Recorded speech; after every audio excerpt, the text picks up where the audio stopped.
Before the video starts, leave a like, subscribe, and turn on post notifications to be up to date with all my newest videos. Now, let's get into the video. Hey, what's going on guys, it's Gio here, and in this video we're going to be doing a tutorial. In this tutorial, we're going to be putting a picture into a letter, or many letters.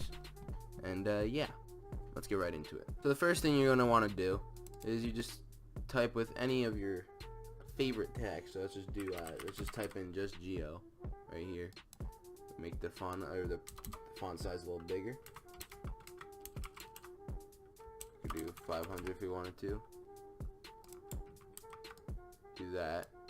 Okay, so what you want to do next is you want to get like a picture to put over top of it, whichever picture you want. So let's just get this. I've already used these for like profile pictures for the clan and stuff like that, so that's why I have these. You do that, and then what you want to do is you just click on create clipping mask, and you could, as you can see, the picture is inside of the text. Now you can move it around. You just gotta press Control T, and you could like drag it around and stuff like that. You could do that. You could do that. Just drag it. Keep dragging it, and there you go. It's pink now, and it looks really nice.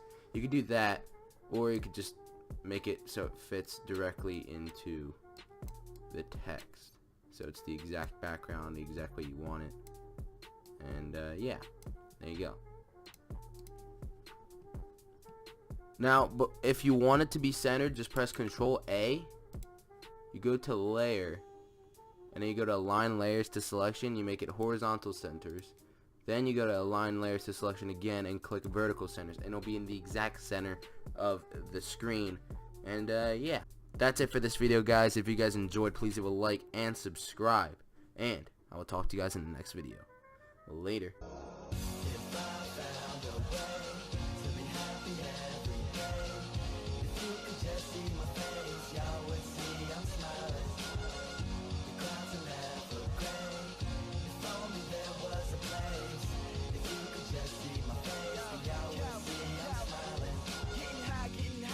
Time to break it down, grab a mic, kill the stage, yeah, second nature now. Mama said I made